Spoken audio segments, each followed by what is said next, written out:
Have sort of escaped.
All right.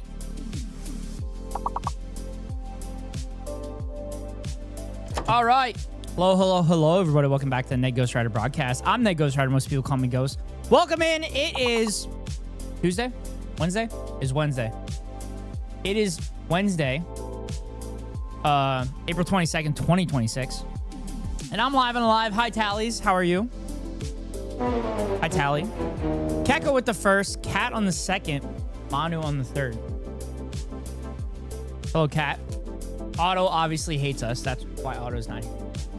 Bitesing, congratulations on a 100 stream streak. Kind of insane that y'all have those streaks going. But I use today as another day of rest because my body not really responding. Body's not really recovering. I'm kind of concerned a little bit. My legs have been sore all week from work. I haven't really been recovering. Probably doesn't help. I haven't been sleeping in my bed. So that's probably a problem.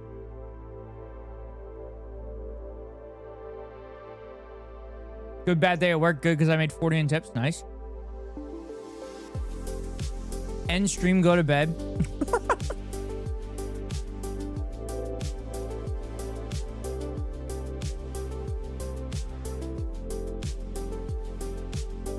As I had to report the coworker again. Oh, suck. In your bed. No, we got to do some live react. We got to do some live reacts to the California governor's race, which is starting right now, chat.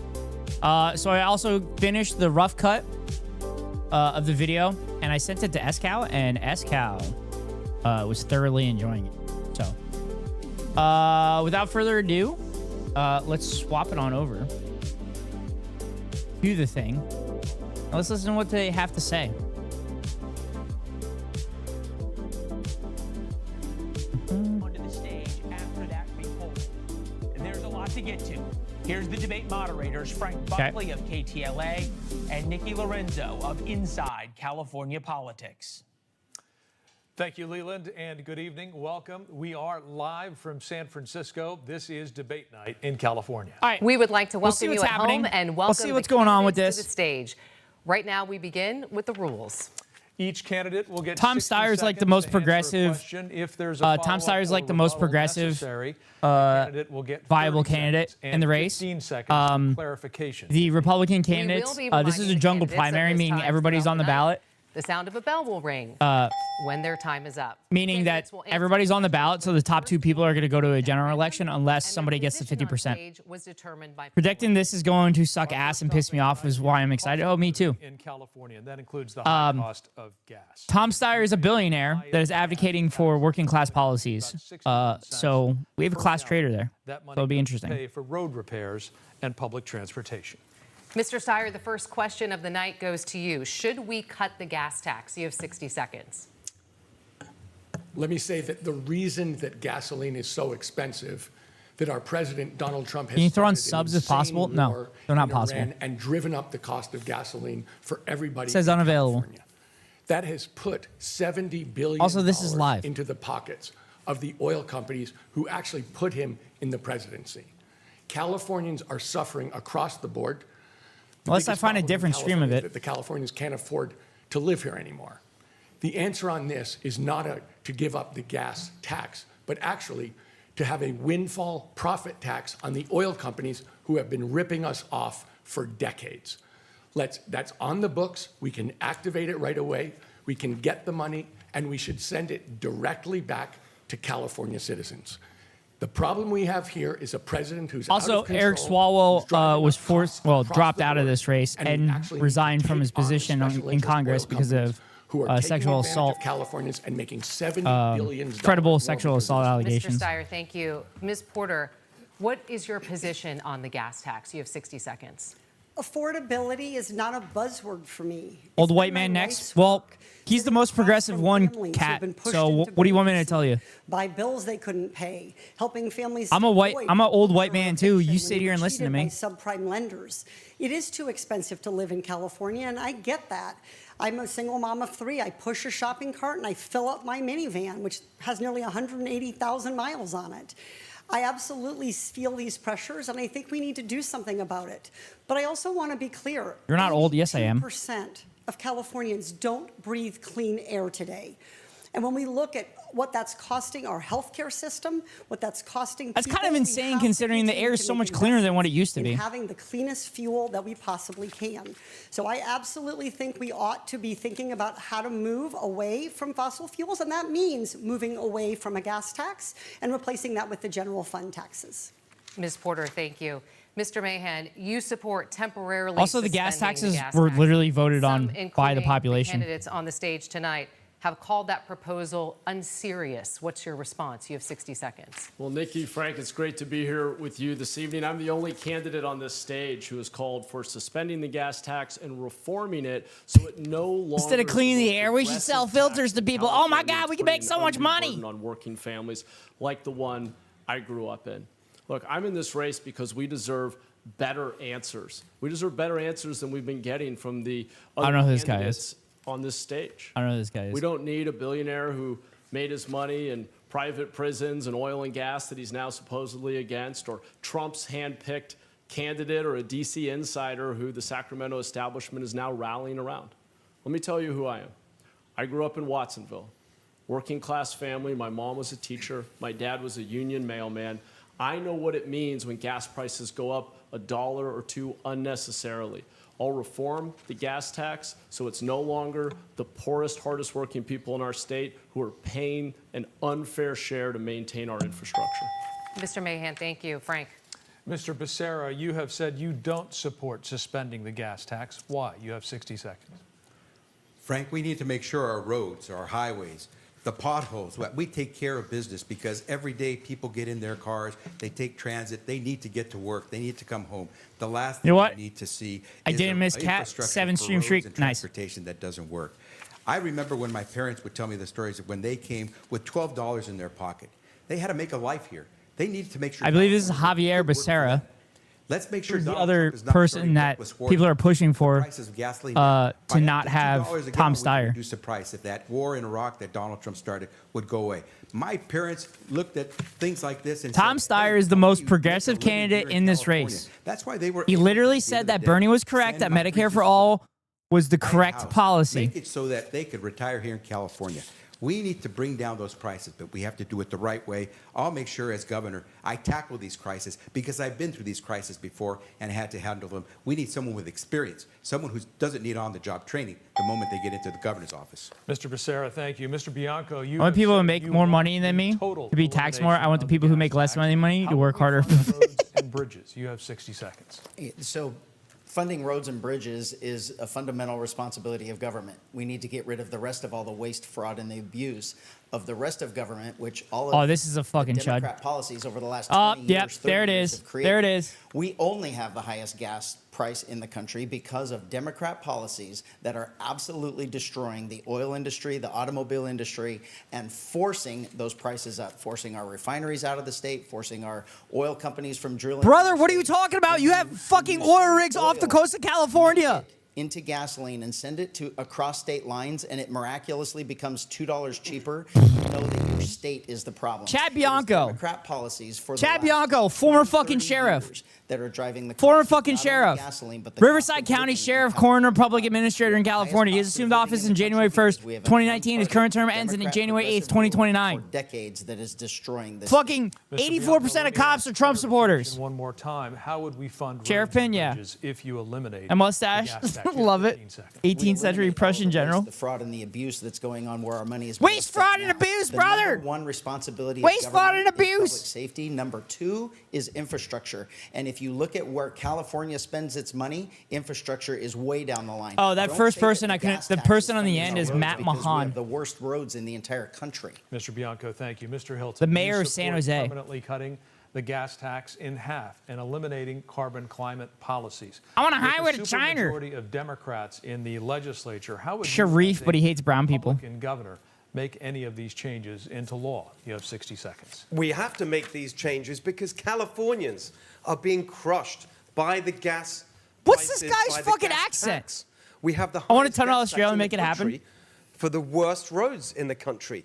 And across the board, Steve we have the Hilton. highest taxes No for the fucking way. worst I know roads. who this dude And you know is. who's Oh my really God, this dude used to be on Fox suffering? News. It's working Californians. This dude used to be on Small Fox News. businesses. Most of my Oh my career God, I has been in fucking hate business. this guy. I know what it's like to try and I run a fucking hate business. this guy. The costs that are being imposed. I know who on this dude our is. Businesses and our workers in California is just too much. You sound and one way fancy. or another, all the Democrats here are part of this system.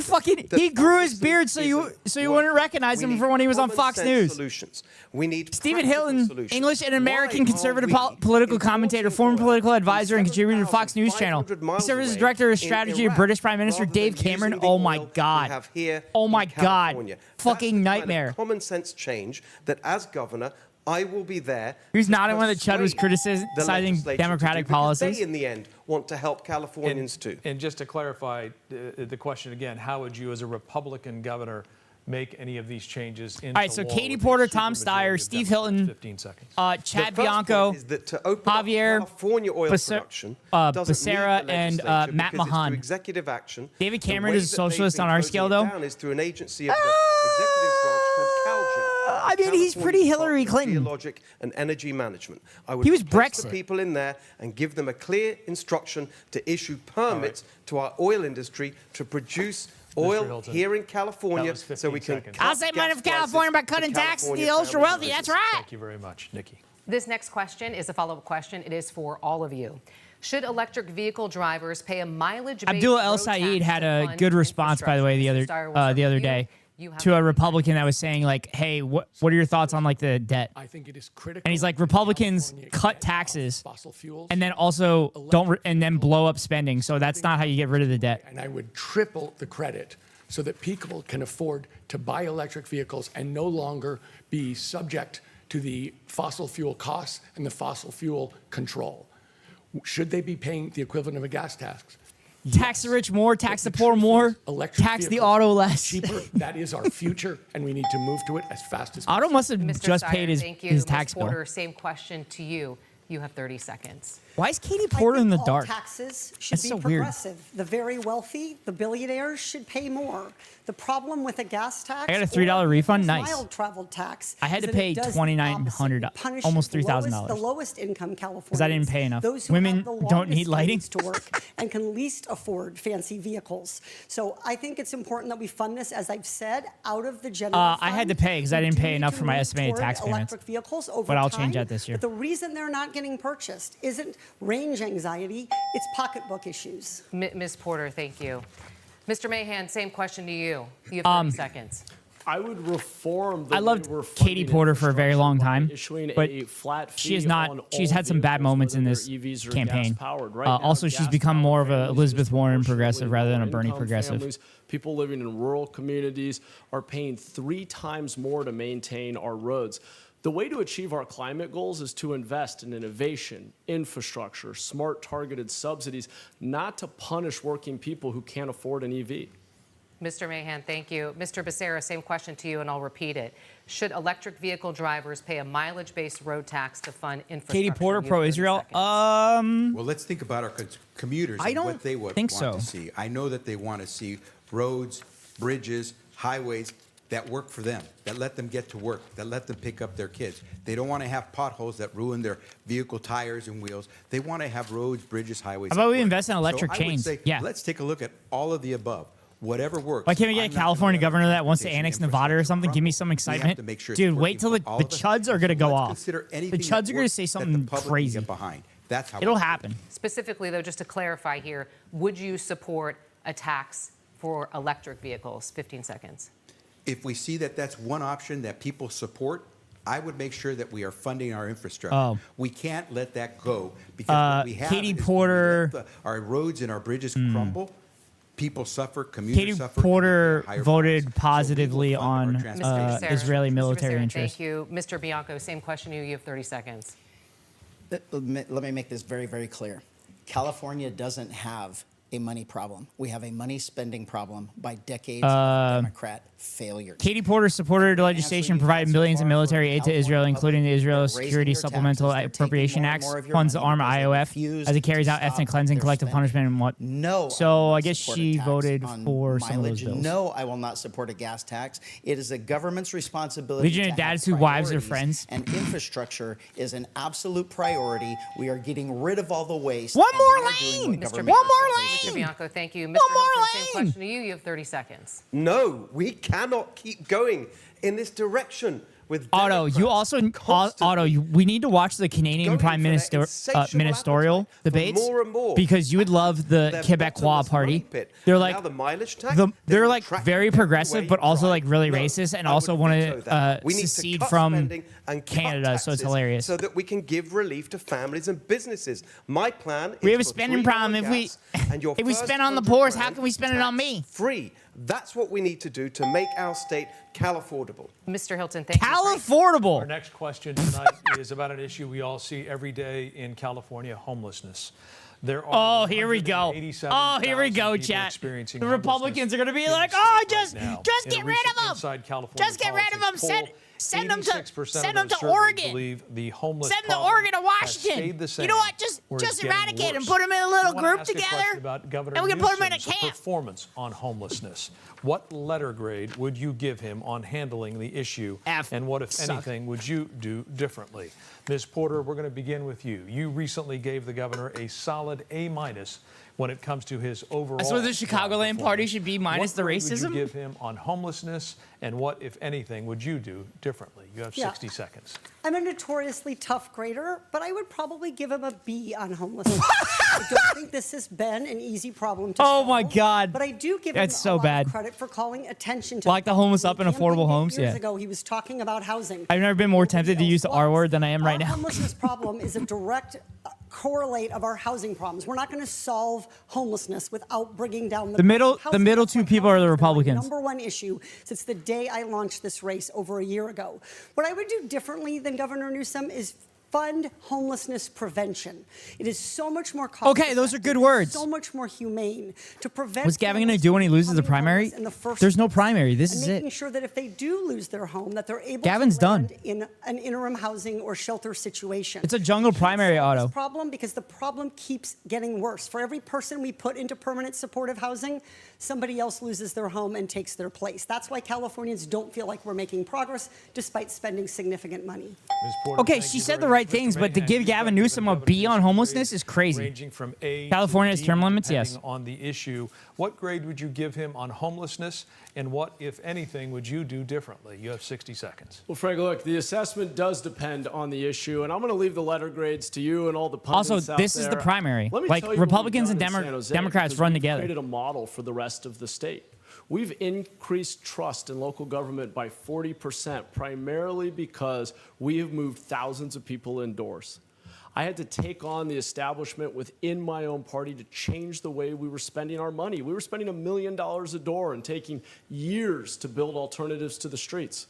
Instead, we built basic, dignified I meant the shelter, invested in Democrat presidential prevention. primary. When shelter was available, Yeah, we Gavin's required that not people even come going indoors. to get We've to the reduced primaries, I think. unsheltered homelessness in San Jose by nearly one. Actually, he probably will. Over the last 4 years. That's why trust in government in San Jose has increased. It's why fewer. I kind of people want are Kamala out to there. run, And it's part of the so reason she gets that our like streets are completely safer and embarrassed, cleaner. so I'm we proud never of have what we've to done. listen to All her the again. demand results from every city and every county And I hope in AOC California runs as governor. because she's like I'd our like to clarify only and hope ask you as one far more as time to progressives. give a letter grade to help voters understand your assessment. One of PC is about to Governor give me a Newsom's coronary job 30 on minutes to this delete issue. 10 You have gigs. I have a 15 feeling he's All still right, Frank, spinning since this. you so- insisted, look, I'll give him a B on Care Court and Prop 1 and many of the important initiatives that he championed where I've been proud to stand with him.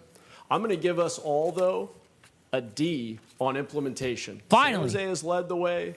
A few other places I like have, we AOC, have but she's not delivered the unelectable. results people deserve. Okay. Thank you very much for the letter grade. Question, do you think Mr. AOC has a Becerra, we chance? haven't seen I think you she's our only issue a shot. letter grade on Governor Newsom's overall performance. What I like the grade does he juxtaposition get of Plank on going, and then homelessness, Fossabot and like, what, if hey, anything, Plank's would pretty you do cool. differently? You have 60 seconds. Frank, I would say that the governor has made AOC is efforts. the second most We've seen him popular come down American to Los Angeles, congressperson. actually So, like- go out and try to clean some of the streets.